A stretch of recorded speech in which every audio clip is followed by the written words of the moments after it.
like, look, it learned learn by itself. I didn't manually specify how to distinguish cats from dogs and blah blah, to full-fledged learning, which is possibly not only for humans but also in principle for all living organism. Classical machine learning tasks have only an indirect relation. Those another formalization of the concept of a task requiring an intellectual solution is needed, in which learning will be conducted not on experience given by precedent in the form of training sample.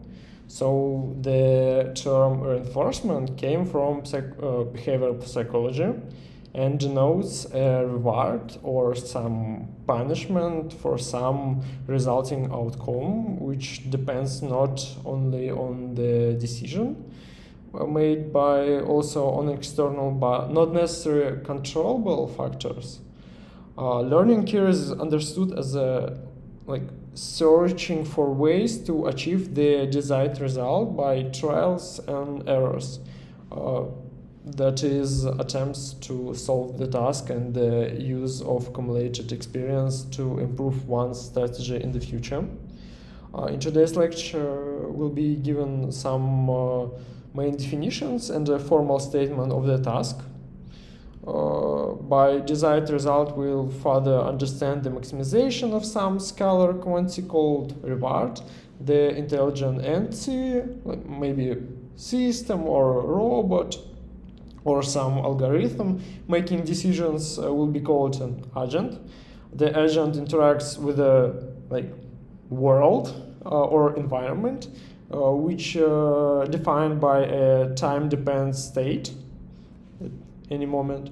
At each moment in time, the agent generally has access only to some observations of the current state of the world, and the agent sets the procedure for choosing an action, some action based on the available observations, and this procedure of choosing the actions will further be called a strategy or some policy. And the process of interaction between the agent and the environment is defined by world dynamics, which determines the rules for changing the state of the environment over time and generating rewards. So these letters, R for state, A for action, R for reward, will be reserved for these words respectively, SAR, and the letter T will be denoted like index of the time in the iteration process. Let's start with the model of agent interaction with the environment. Mathematically initially arrived at very similar formalizations in the following way. First, it is necessary to introduce some model of the world. Within the framework of Laplacian determinism, we can assume that the position of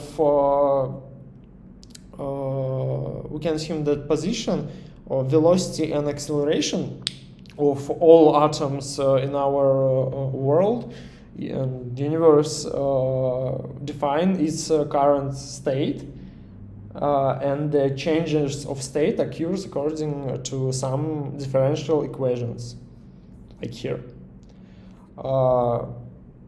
If some agent can somehow interact within the environment or influence it, we can model the interaction as follows. Let us say that at each moment t, the agent, depending on its own current state of the environment S, chooses some actions as a function of st or control. And we got another differential equation. For modeling the reward, let us assume that in each moment in the time the agent receives a punishment or penalty of 1 in the some volume, and the final reward of the agent is considered to be total reward. That's the integral over time.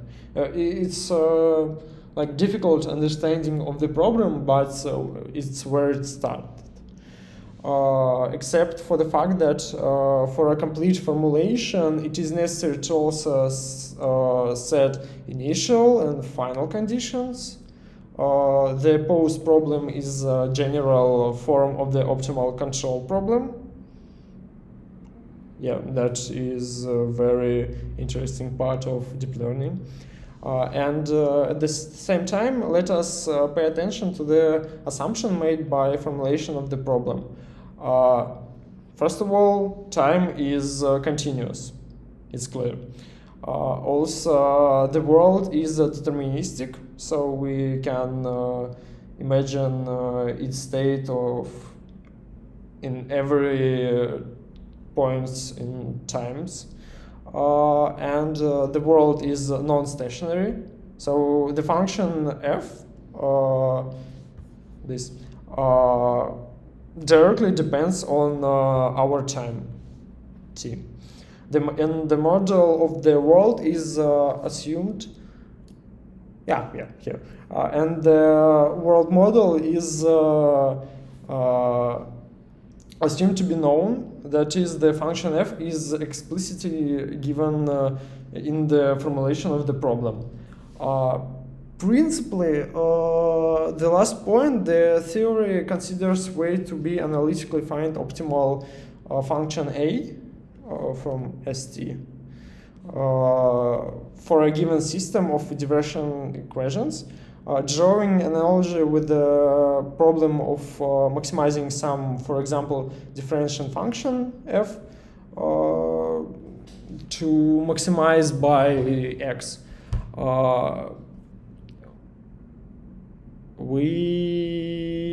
The theory of our optimal control seeks necessary conditions for a solution. For example, there is some extremum of function, and it's necessary true that it will be gradient of our function f from x equals 0. So no learning by trial and errors is assumed here. In the reinforcement learning, instead of seeking a solution analytically, we will build some iterative optimization methods looking for analogs, for example, of gradient descent. In such a procedure, a chain of approximations of solutions will inheritably appear, and we will start with some function that chooses actions, possibly not very successful and unable to accumulate a large reward, but as the algorithm processes, the reward will be optimized and the way the agent chooses actions will improve. This is how learning will look. Also, reinforcement learning is based on the other assumptions. Time is discrete, otherwise in the real world is continuous. And the environment is stochastic, but stationary. In particular, within the framework of this theory, algorithms will be conducted for simulations where the model of the world is unknown to the agent, and the only way to find solution is through learning from its own experience of interaction in the environment. So, in reinforcement learning, we'll define the model of the world as follows. We'll assume that there are some laws of physics, possibly stochastic, that determine the next state of the environment based on previous one. It is assumed that the current state of the world contains all necessary information for making this transition, or in other words, Markov property holds. The process depends only on the current stand and doesn't depend on the entire previous history. So this definition for Markov chain, it's a pair S and P, beautiful, where S is some set of states and P is transition probabilities, such that we have probability depends on the previous state. As in definition of Markov property. If we additionally specify the starting state some S0, we can consider the process defined by Markov chain. At time t0, the world is in state S0, and randomly variable S1 is sampled from this distribution, and the world transitions to state S1. Then we calculate new probabilities, and our state goes to some state S2 by the probability, and so on to infinity. We further make an important assumption that the laws of the world don't change over time. In analogy with the reality surrounding us, this can be interpreted as a physical constant do not change over time. Next definition, it's that a Markov chain is time homogeneous or stationary if transition probabilities don't depend on time. So for each our time t, that probabilities are the same for different states. By definition, the transitions p of our stationary Markov chains are determined by a single continuous distribution ps from S. PS0 from S. The apostrophe 0 is canonically used to denote some subsequent moment in time. We'll actively use this notation. The theory of optimal control was developed in the USSR in the formalism of minimizing penalties like losses, damages, and punishments. While the theory of reinforcement learning developed in USA in the formalism of maximizing rewards, any profit, happiness, or case. And it's naturally the formalism are equivalent. And any penalty can be recovered into reward just by multiplying it by minus, and vice versa. Here we can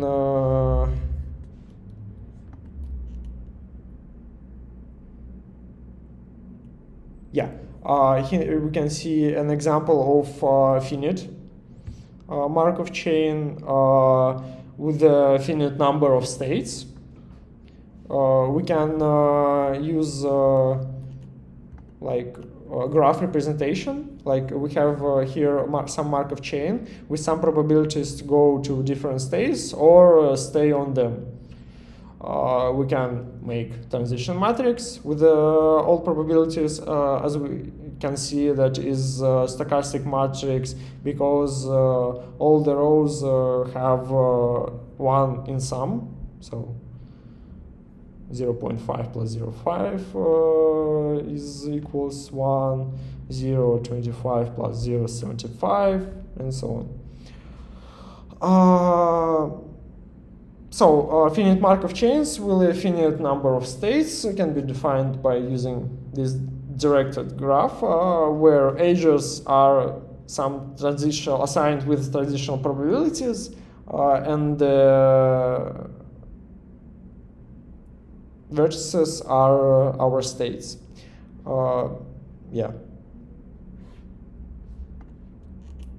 As the optimal control, to model the influence of the agent on the environment in the transition probabilities, it is sufficient to add depends on the action chosen by some agent. Because cool if we can see on this world and do nothing with it. So there's our model of the environment is a controlled Markov chain where we can say the environment is some tuple, where S is a state space. So it's a set of all possible states of our world. A is action space with all available possible actions, and P is transition function representing transition probabilities P S by S from A. In such definition of the environment, Markov property, like independence of transition from history, and stationary independence from the time are embedded. Time is discrete. In particular, there is no concept of decision-making time by the agent. The environment being in state S expects that an action A from the agent, after which it takes a step, sampling the next state from this probability, and by default, the environment is also assumed to be fully observable. So the agent has access to the entire current state ST as input when choosing AT. In other words, within the framework of the assumption, the concept of state and observation will be equivalent for us. We'll build the theory within this simplification. If the environment is not fully observable, the problem becomes significantly more complicated, and it's necessary to transition to the formalism of particularly observable MDP or POMDP. The generalization of algorithm, I guess we will consider in some of next lectures in the future, if it will be interesting. Yeah. And finite environment. It's next our example with some finite number of states and a finite number of actions can be defined using the same direct graph where each action has its own set of edges. So, for example, we have blue and red different actions, and we can work with it. Here we have two actions, like from A is set of blue and red action, like colors. The edges for different actions are distinguished by color, and next to each state, the agency strategy is written. Another example is Rubik's Cube. The state space is the configuration space of the Rubik's Cube. The action space consists of 12 elements. One must choose one of 6 faces. Each of these can be turned in 2 ways.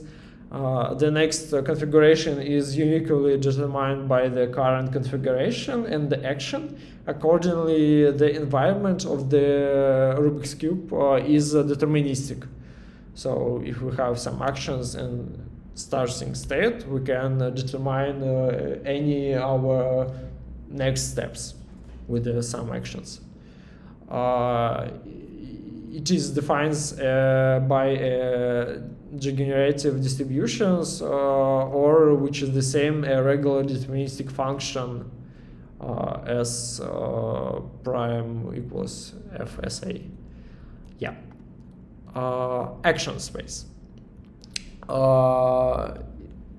is a commonly accepted convention that does not limit generality. Problems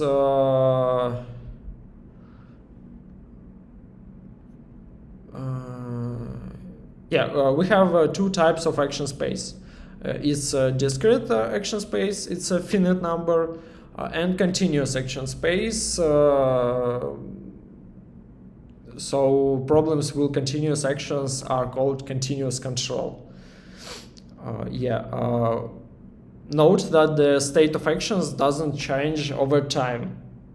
So it's always the same and doesn't depend on the state. It's like different sets without any connections.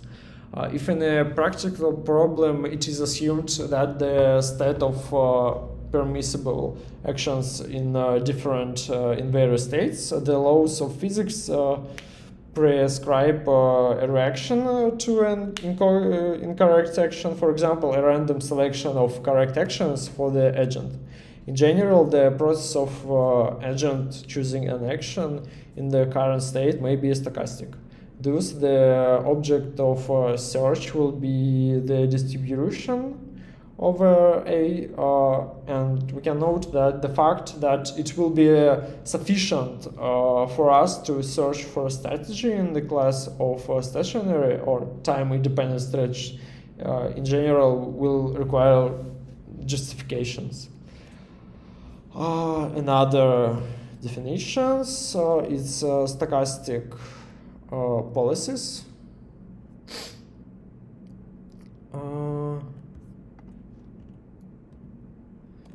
Yeah.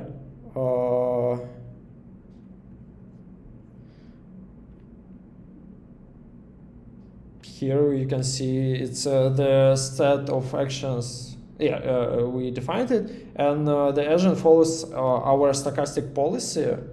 So it takes our current state and give us some action.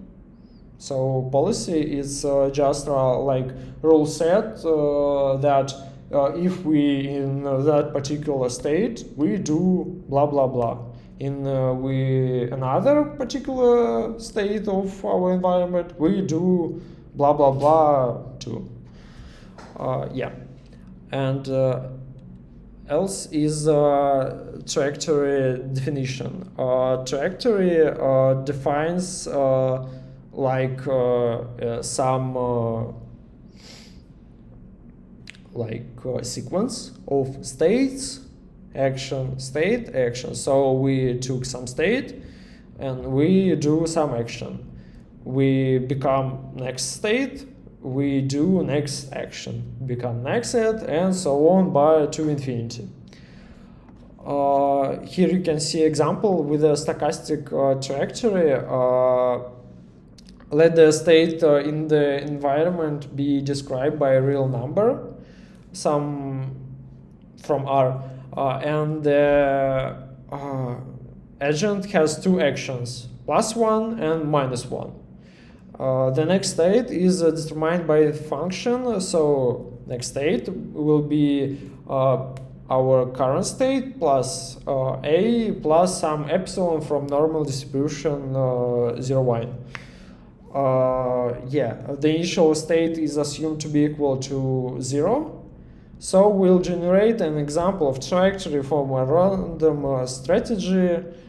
So the probability of choosing each action is 0.5. Since trajectory are randomly variables, they are defined by the problem setup through a specific generation process. Actions are generated from some strategy, states from transition functions. We can write the distributions over the set of trajectories. Another definition is trajectory distribution. For a given environment, policy, and some initial state, we define the distribution from which the trajectories come is called the trajectory distribution. We will often consider the mathematical expectation of trajectories, which will be denoted as ET. This implies an infinite chain of nested mathematical expectations, since it will often be necessary to lay out from this chain. Let us agree on the following abbreviations. ET equals EA0, ES1, EA1, because we know our current state. However, in such notation, it is worth remembering that action come from some fixed policy, which is implies present in the expression. To remind of this, the notation et will be used where appropriate. Yeah. Markov decision process. In order to formulate the task, we need to set some goal for the agent in the environment, some function from optimization. Essentially, a Markov decision process is the environment plus the reward. We'll use the following definitions. Definition of Markov decision problem. It's a quadruple SAPR, where SAP defines the environment, so it's set of actions, set of states, and some our probabilities. And R is our reward function. So it took state, it took actions, and give us some number, some real number. The process itself looks as follows. At time t equals 0, the initial state of the word is set as S0. We'll assume it is given here.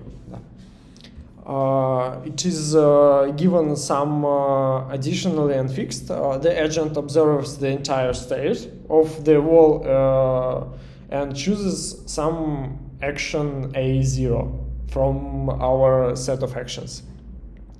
The environment responds by generating some reward based on our action and state, and samples the next state, S1, from our transition function. After this, the agent chooses A1, new action for our new state. So it receives some rewards dependent on our current state and current action. Then it samples, then it takes some reward, samples new state, chooses new action, and so on.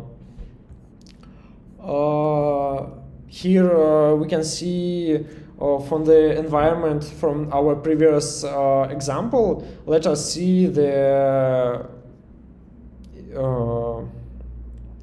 reward function is defined like this. So it's minus absolute S plus 4.2. The independence of the reward from time is a requirement of stationary for the considered Markov decision process. The formal introduction of Markov decision process in different sources varies slightly, and due to definition agreement, the same statements may look quite different due to different initial notations. It is important that the essence of all the main theoretical results remain unchanged. Here we'll talk about some theorem about equivalence of different definition of Markov decision process.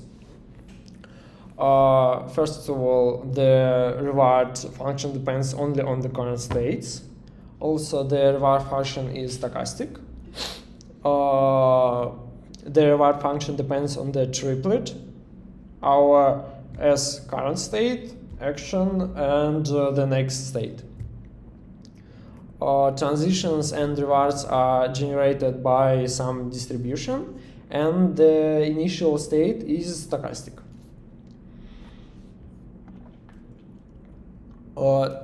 Here we can see the sketch of proof. We'll show that all stochasticity can be stuffed into some distribution P. For example, the stochasticity of the initial state can be removed by creating a separate initial state. from which at the first step the agent will will transition to the first according to the stochastic rule, regardless of the chosen action. Formally, it can be considered as part of our given Markov decision process. It is convenient to consider that the reward function is deterministic, as it allows avoiding complex calculation for them. Otherwise, it will be necessary to add some reward samples to our definition of trajectory which we want to.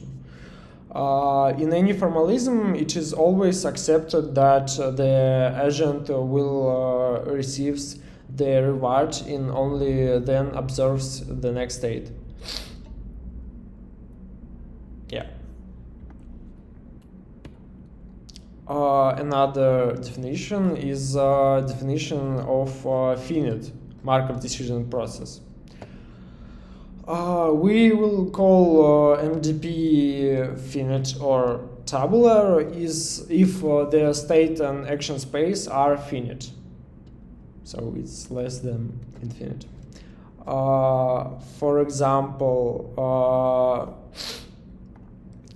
for finite MDPs, one can indicate the reward for transactions along the edges in the environment graph or issue reward to state. Within our formalism, the reward for the state will be received. Let's consider then performing any action from the state.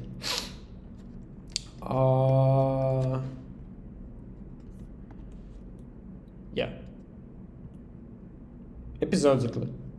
We'll call in many cases the process of interaction between our agent and the environment may under certain conditions like end, and the fact of completion is available to agent. So a state S is called terminal in MDP if for all A from action set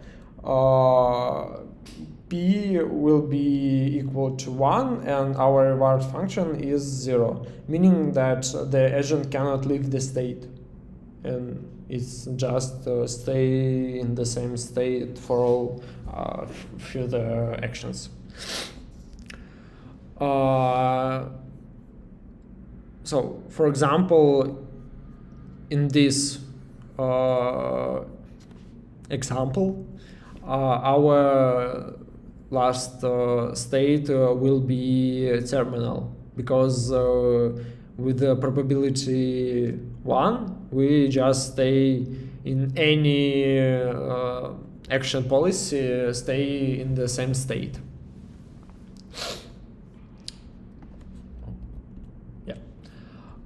Episodes.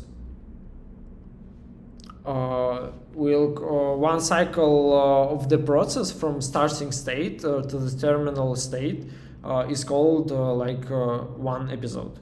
The duration of episodes, the number of interaction can of course vary from episode to episode. An environment is called episodic. For any strategy, the interaction process is guaranteed to end and no more than a certain finite some Tmax numbers of steps. For example, a graph of episodic environment is a tree, and we can prove it.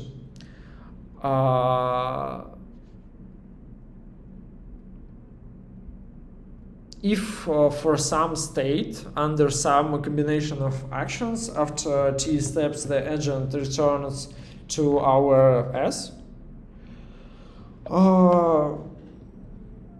with some probability p more than 0, and then by repeating the same combinations of actions due to the Markov property with the probability p prime n more than 0, the episode will last at the least nt steps for any n.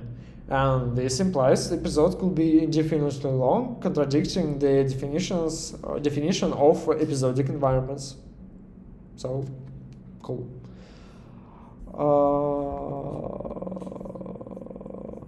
Yeah. Another example is a cart pole. A pole with a weight is attached to a cart on a hinge. Two actions allow the cart to be accelerated to the right or to the left. The state is described by two numbers, the x-coordinate of the cart and the angle at which the pole has divided from the vertical positions. The state is considered terminal if x-coordinates have deviated too much from 0. The cart has moved too far from its original position. There is no guarantee of episode completion in this MD process. So the agent can generally handle the task indefinitely. In practice, environments usually have terminal states, but it is no guarantee of episode completion within a limited number of steps. This address using some timer. Hard limits requiring a reset our environment after some t max steps. To note violent theoretical assumptions, it is necessary to embed the information about the timer in the state description so that the agent knows the exact time until the episode is interrupted.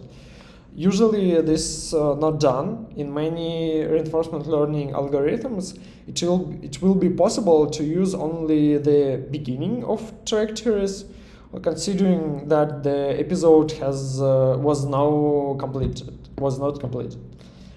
Formally, one cannot assume done when st equals 1, but in code this is often done anyways.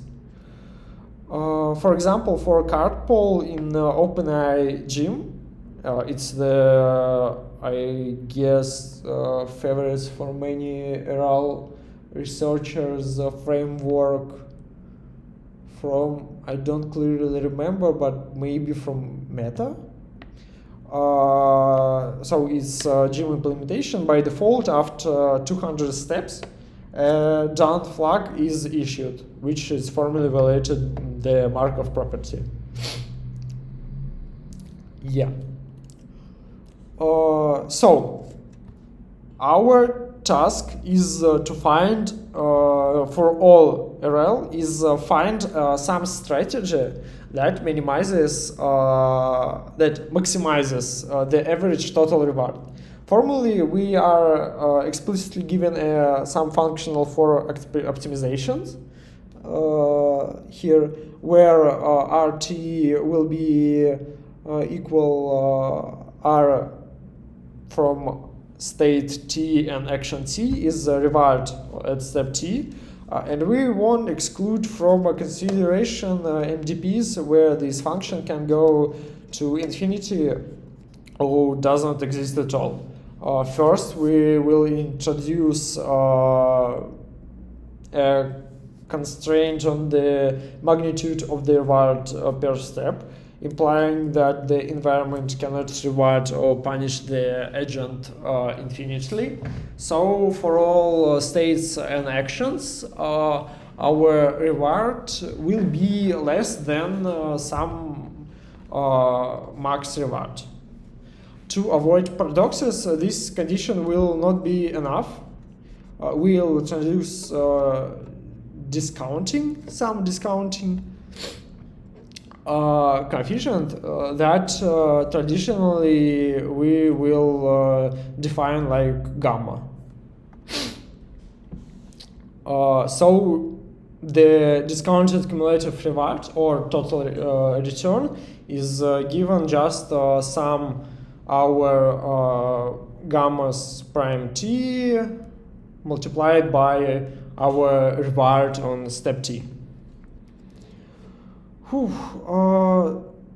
Discounting has an important interpretation. We assume that at each step, with the probability 1, the interaction is interrupted.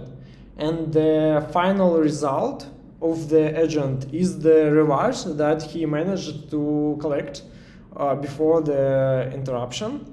This prioritizes receiving the reward in the near term over receiving the same reward after some time.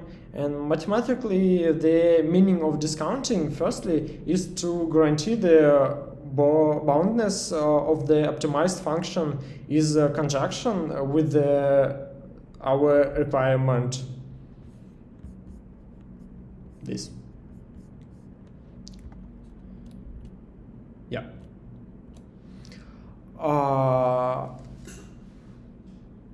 And secondly, to fulfill the conditions of some theoretical result that explicitly require to be less than 1. Due to the latter, gamma is often considered as part of our Markov decision process. The score, or performance, of our strategy in the Markov decision process is called G. It's just estimation of our sum total return. Thus, the task of RL is to optimize for a given MDP the average discounted cumulative reward. With the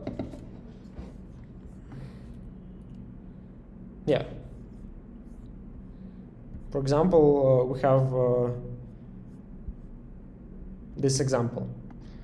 I don't know. Oh, no, I cannot.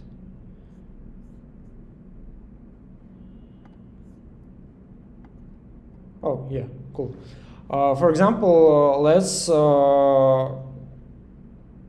calculate our score for this MDP with gamma equals to 10. With this gamma and with the initial state A. It is clear that total reward depends only on the strategy of our agent in state A. So we can just look all strategies,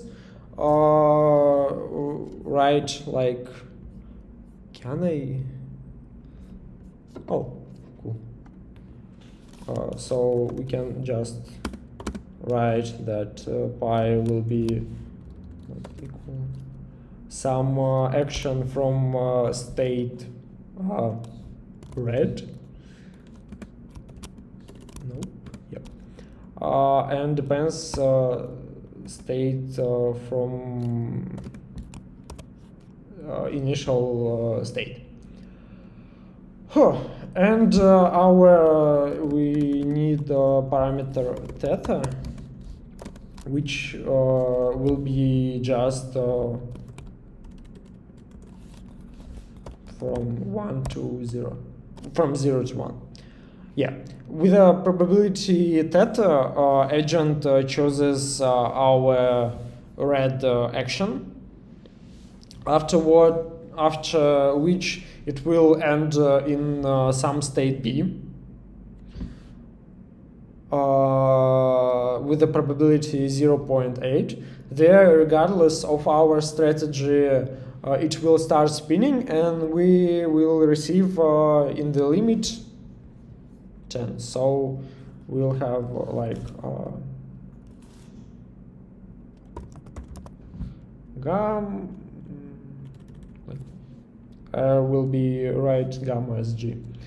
Gamma plus gamma square plus gamma in prime 3 plus blah blah blah by infinite. So we got some geometric sum. So it will be like sum of g t sum y t, which will equals, as we know, just g frag 1 minus g, which will equal in our case to 10. So with the probability 1 minus theta, agent will choose action from blue and will get +3 to reward and comes to its terminal state. After what episode will end. In total, we'll have score like our for some policy P will be theta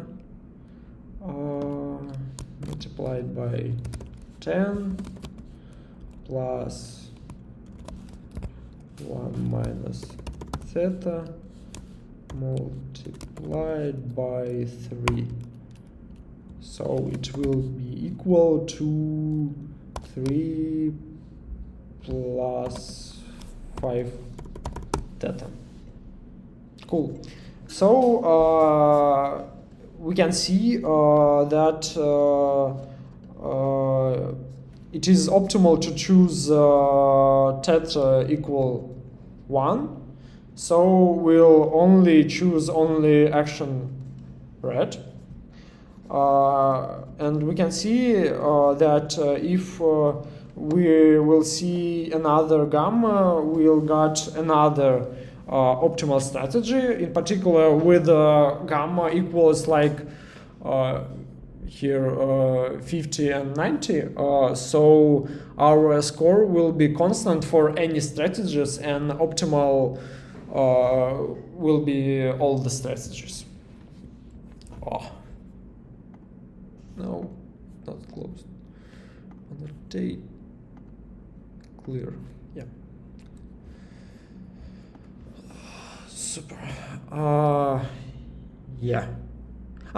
It's clearly to see that if gamma less than 1, so with the property of geometric progressions for any trajectories, we will get some like maximal trajectory equal with 1 frag 1 minus gamma multiplied by our maximal reward.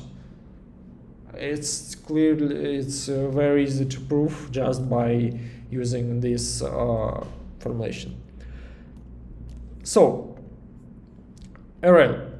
The main formulation in the reinforcement learning is the problem of finding the optimal strategy based on one's own experience of interactions. This means that the learning algorithm initially has access only to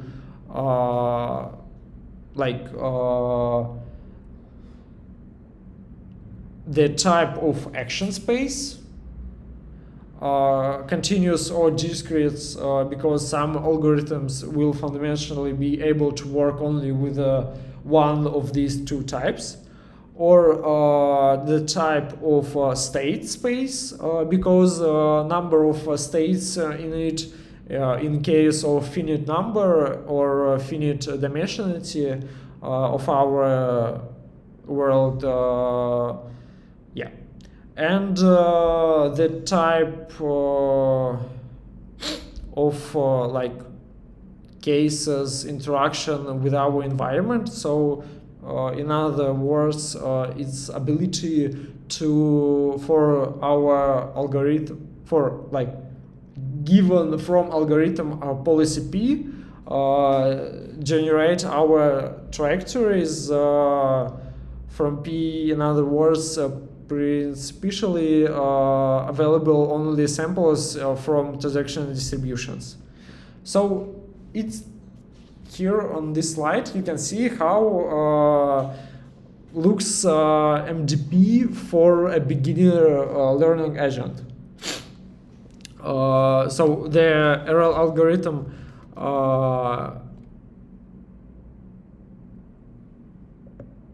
different from our supervised learning, where data set given to algorithm as input. Here agent should take data by itself. It will be in some different state. Our agent need to choose only one action, receive only one sample S, and so on, continue to interact with the environment from new state. Collectibles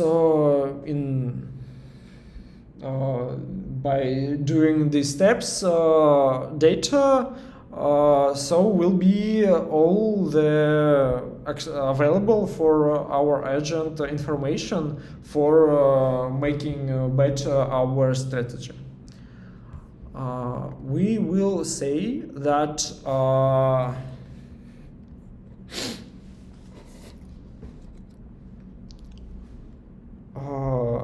another statement. The problem of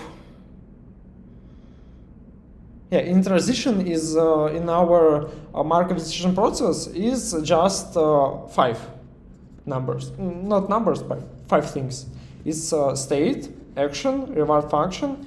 Somehow we got a new state, and some done is indicates whether the episode has ended. So when we gone to terminal state. So necessary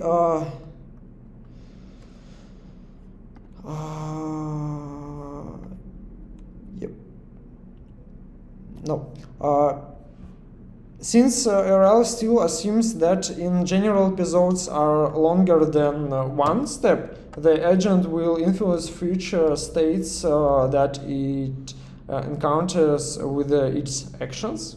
Of the Markov chain is much more significant part of the optimization of RL algorithms than maximizing reward per step. It is precisely from the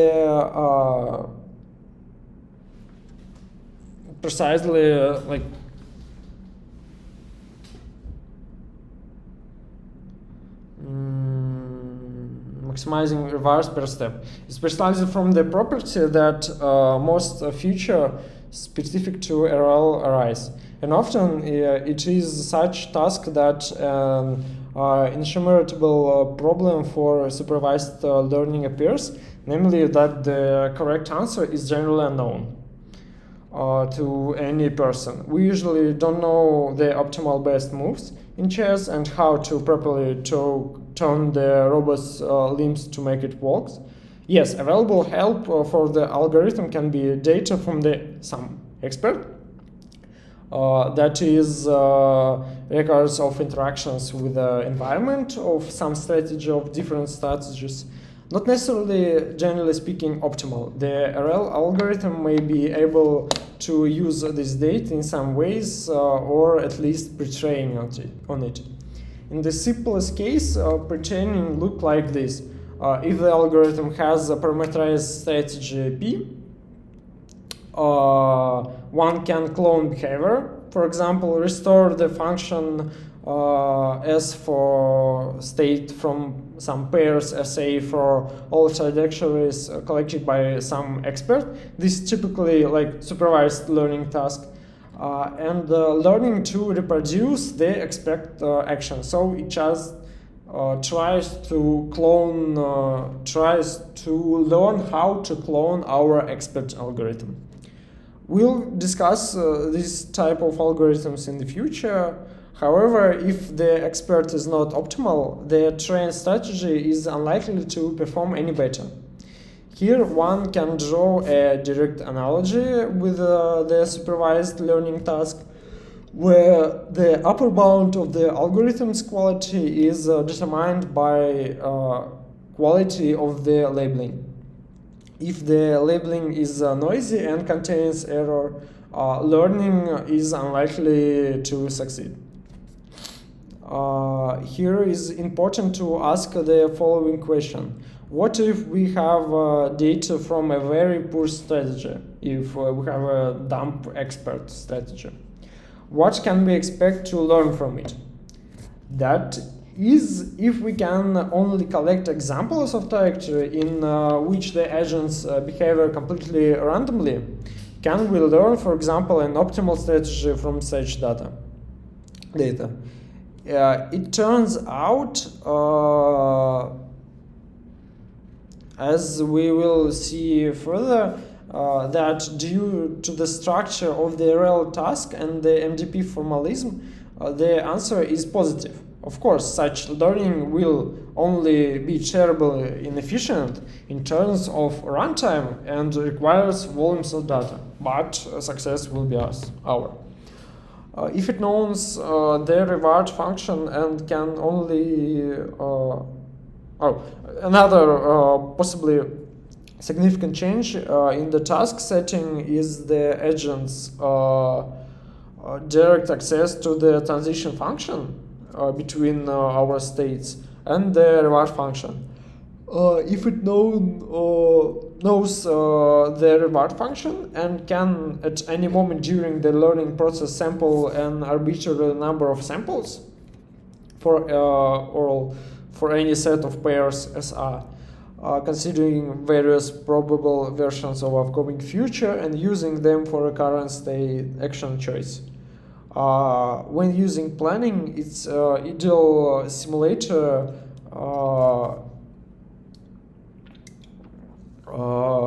there may be no direct learning process in the algorithm, since if a simulator is available, there is no need to collect data. One can obtain as much data as desired from simulation. So suggest them.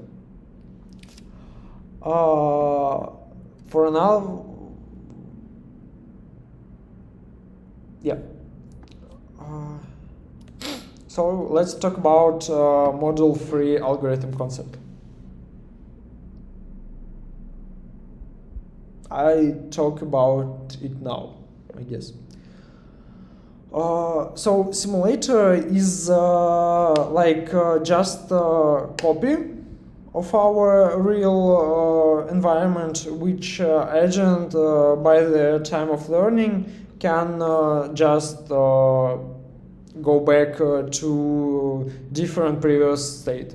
So simulator gives agent ability to create his own strategy by using planning to see different probably versions of future and using this for our current actions choosing. By using planning, an ideal simulator, there are maybe no direct learning process in the algorithm, since if a simulator is available, there is no collect data, one can be obtained as much as desired from the simulator. Yeah. For example, we can say task like Rubik's Cube. So when we want to create some algorithm that will be complete Rubik's Cube, we can use information about in which configuration will go if we do some actions. So, for example, we have Rubik's Cube. We know that if we turn this side in right, So colors will goes to that directions. So it's very cool planning for all these algorithms. Another example, any task where the environment is implemented virtually can be considered as task where the agent has a simulator.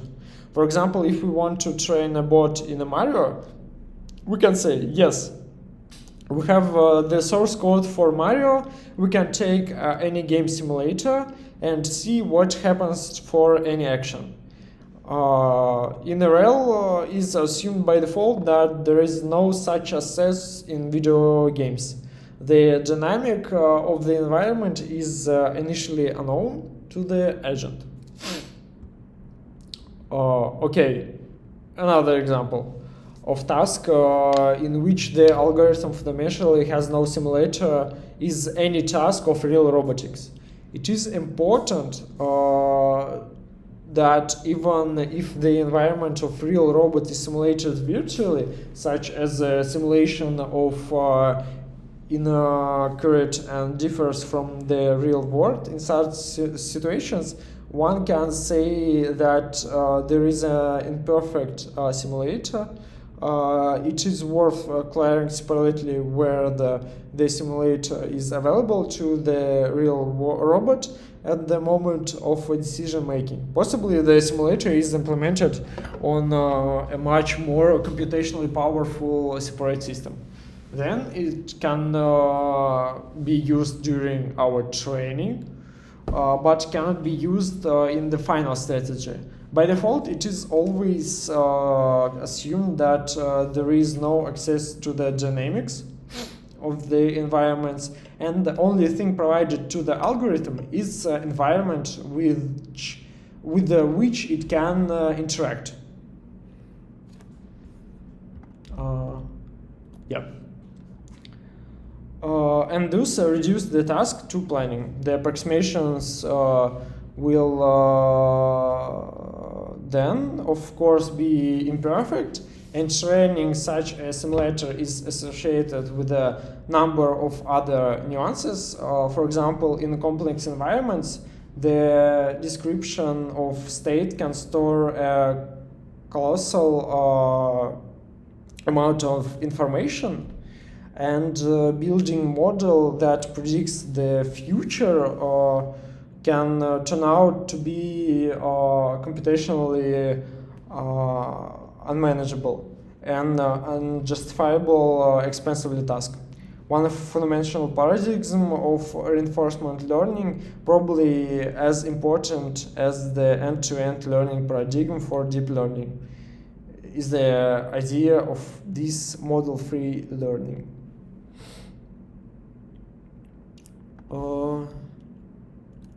Oh, I see that I don't have slide with a model-free learning. By definition of RL algorithm will be classified like model-free if it doesn't use and don't tries to learn model of our dynamics. This one. So it's just don't know and don't want to know. So it's like when we, it seems that when we learn to ride a bicycle, we learn somehow in a model-free mode. So we being in some state, don't plan that configuration the bicycle will be in the different possible turns of our hands, and instead learning precisely by trial and errors, we simply remember how to turn the handbars based on the feeling of body position. Here is very curious to philosophize about why such task we often manage to remember something for a lifetime. Not forgetting how to ride a bicycle after many years without training, for example, neural networks models, which will further train for some RL tasks, do not possess such a property, and by learning from one experience, they forget the old.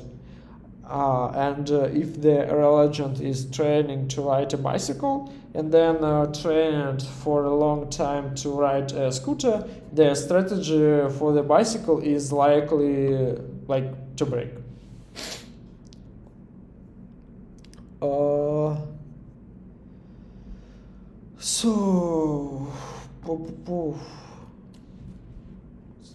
Okay. We'll call algorithm of policy if it can learn from the experience collected by the arbitrary policy. And on policy, if during each iteration it requires experience generated by its own current policy. Yeah.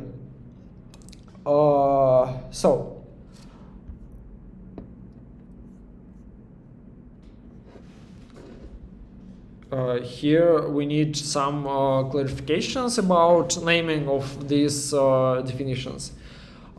Simply in our algorithm, it's clear or non-clear will be some current best founded strategy.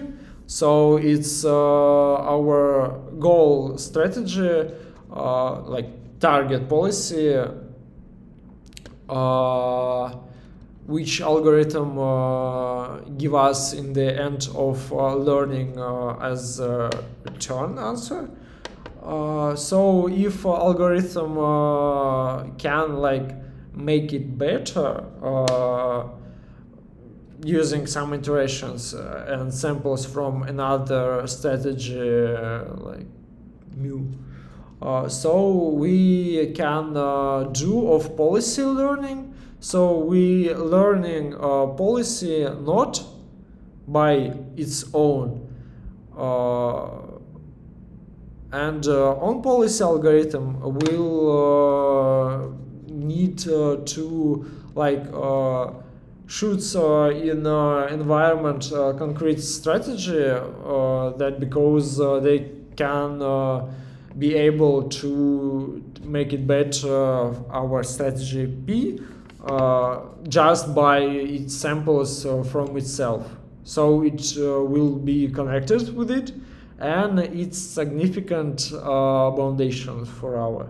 In other words, if reinforcement learning is learning on our some experience, so on policy algorithm can learn only on its own mistakes, when off policy can learn both its mistakes and some were other mistakes. I hope it's clear. According to the samples from itself,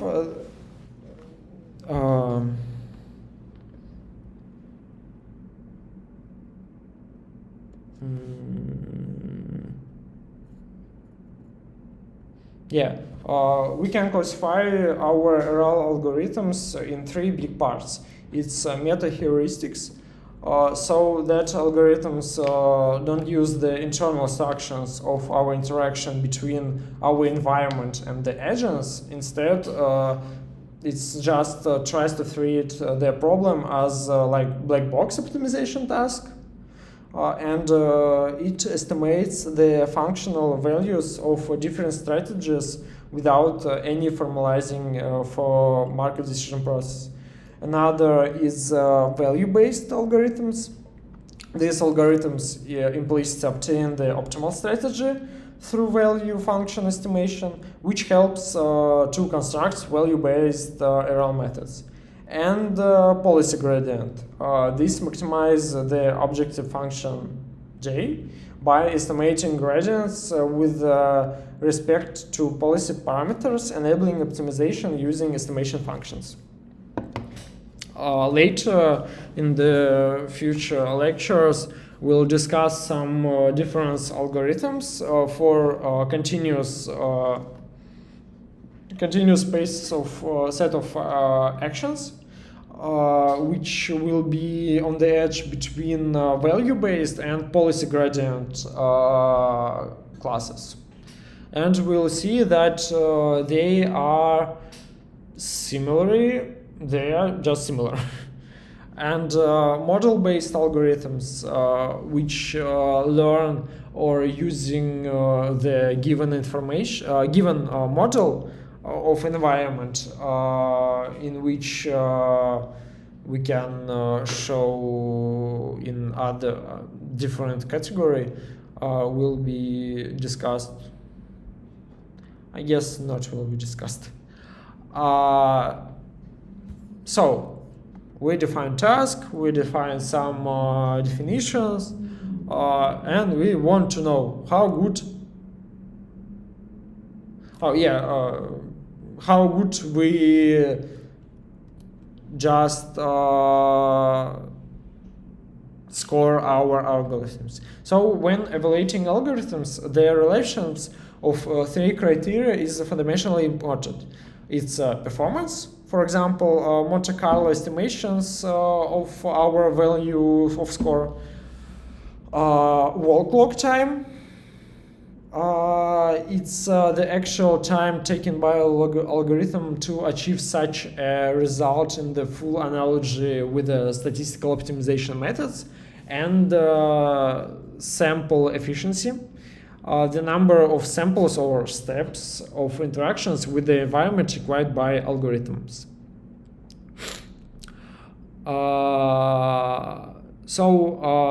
This factor can be key if interaction with the environment is expensive. For example, training a real robot. Since victories over punching bags in Dota 2 no longer surprising anyone, the later two factors being to play increasingly important role. Of course, in practice, we want to achieve as much performance as possible with the least resource extension. The algorithms runtime or walk lag time and sample efficiency are related, but they should be distinguished because in different environments, data collection conducting one step of interaction in the environment can be relatively cheap or very expensive. For example, if we are talking about real robots, then one step of interaction with the environment is extremely expensive operation, compared to which one computation of computer can be considered very cheap. Then it's beneficial for us to use an algorithm that is maximally efficient in terms of samples. However, if the environment is defined by a simulator, and we also have a bunch of servers to run many such simulators in parallel, then data collection becomes a cheap procedure for us.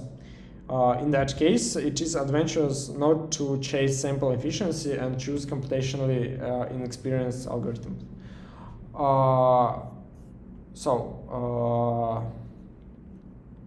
Very conditionally, the classes of error algorithms are arranged by some efficiency in the following order.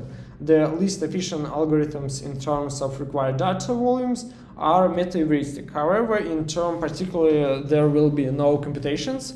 Very conditionally, for each update of the model weights, there will be a collection of several hundreds transitions in the environment, and they will make sense to apply if there is an opportunity to collect a lot of data in parallel. Next, the policy gradients approach will work on policy mode. The current target policy will send the environment, collecting some data, and then making one update of the model. Very approximately and with a lot of considerations, it is said that the sample efficiency will be an order of magnitude higher than that of evolutionary algorithms due to conducting of an order to magnitude more computations. For one update of the weight, the collection of 30 or 60 transitions is required. In value-based approach,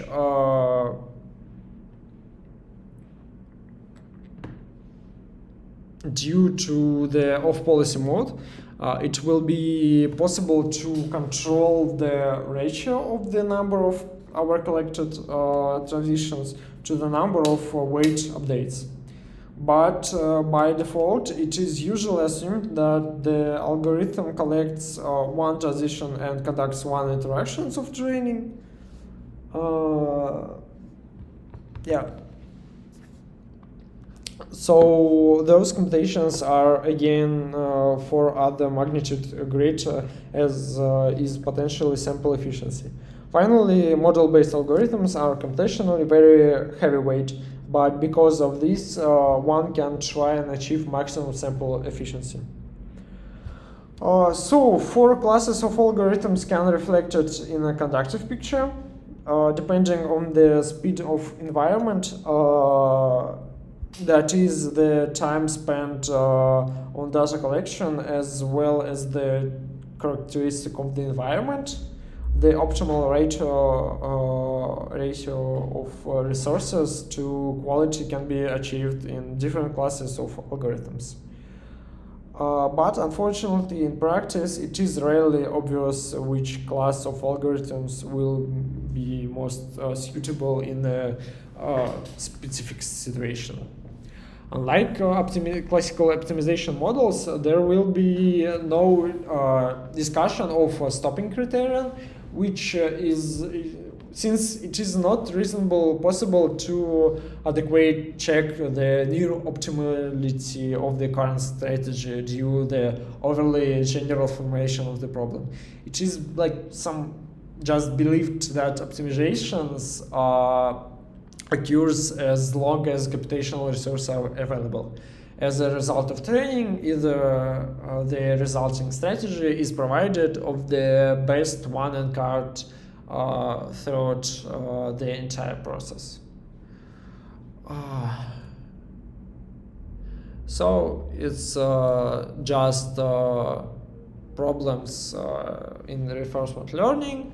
It's first of all stacking in local optima. For example, often the agent can learn a trivial passive behavior that don't bring reward but allows avoiding some penalties for failures. For example, if agent want to learn to jump over rakes to get the cake +1, may several times to go to the prize but step on the rake -1 and learn to do nothing. And algorithm will just learn the safe strategy to do nothing, so it will not take any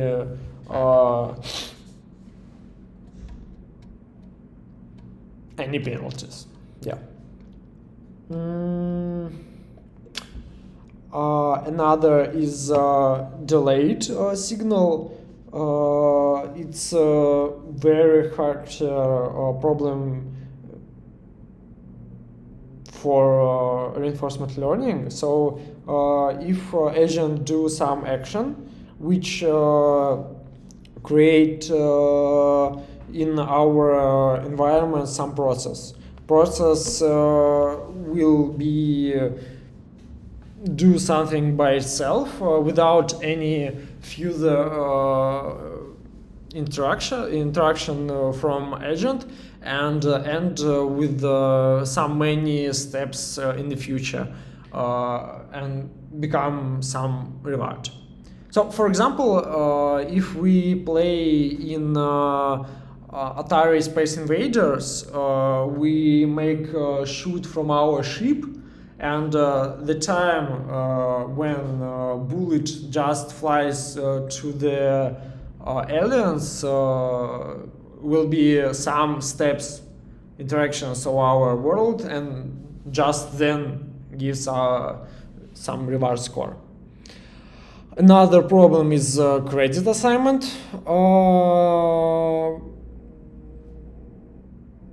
It's just if we cut a stack, cooked scrambled eggs, delivered a jar mustard to our nearest certain store, wrote a scientific article about straps, fed the stunk scrambled eggs played bowling with a globe, returning home after a hard day, and receive +1. So, we do many things. Question: what did you learn? Since the reward function can be arbitrary, it is quite typical when the signal from the environment, non-constant reward per step, comes very rarely. This is the problem of sparse reward. Also, it is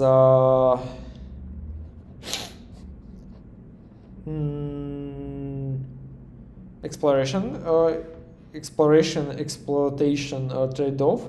For example, if mountain car visualization of the task in OpenAI gym, the cart want to climb the hill, but for this it's necessary to go in the opposite direction and gain speed.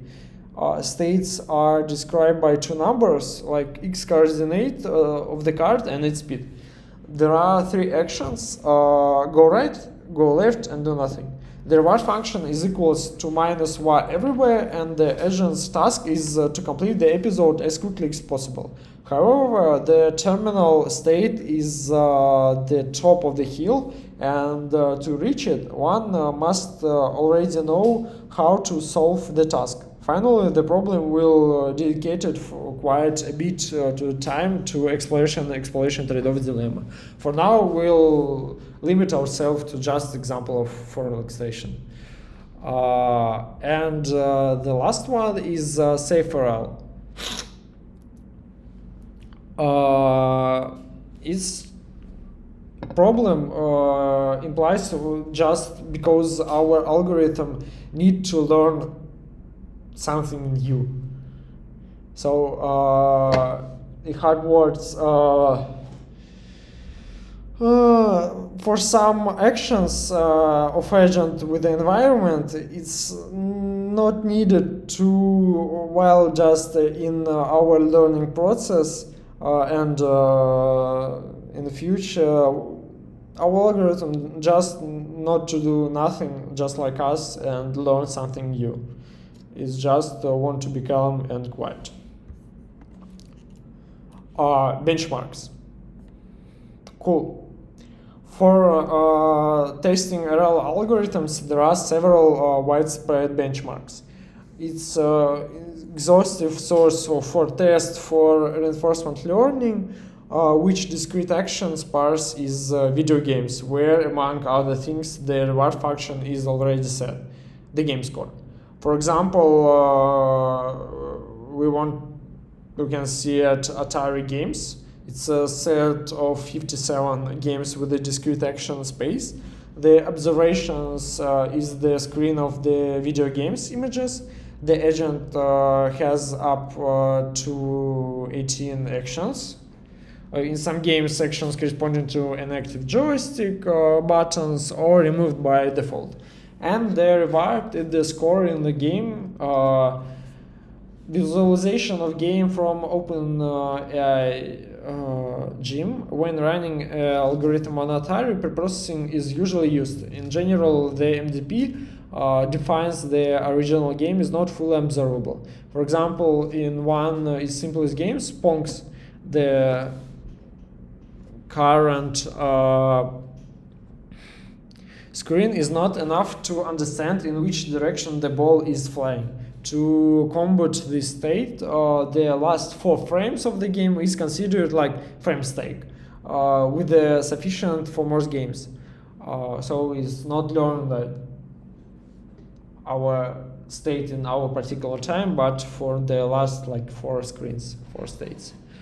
Usually preprocessing of the input images is also added. In the original, it is compressed of the size 84 by 84 pixels and converted to black and white. The concept of lives is often encountered in the games.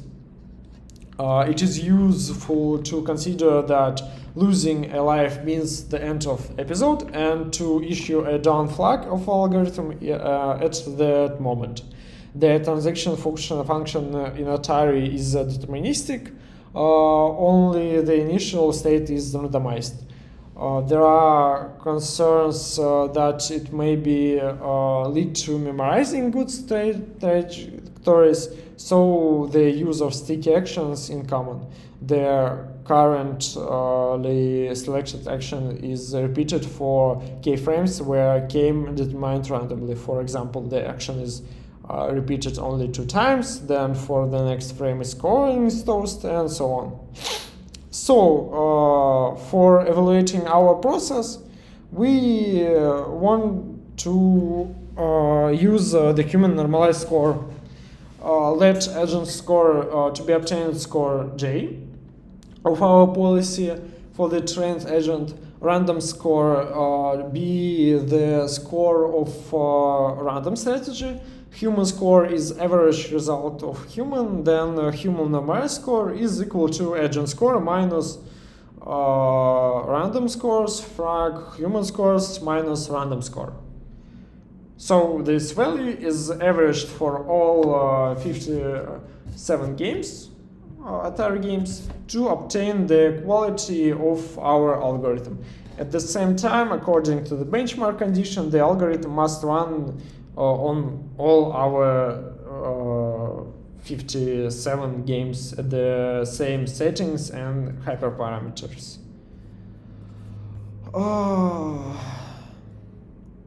Yeah. Our last part is locomotion.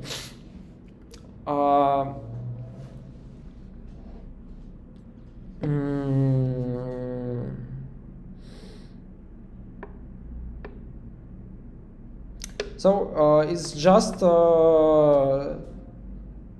benchmarking, not, for example, if we want to learn how to walk. When we walk, we have different parts of our body, and we don't want to score for some our different parts of our body when we're learning the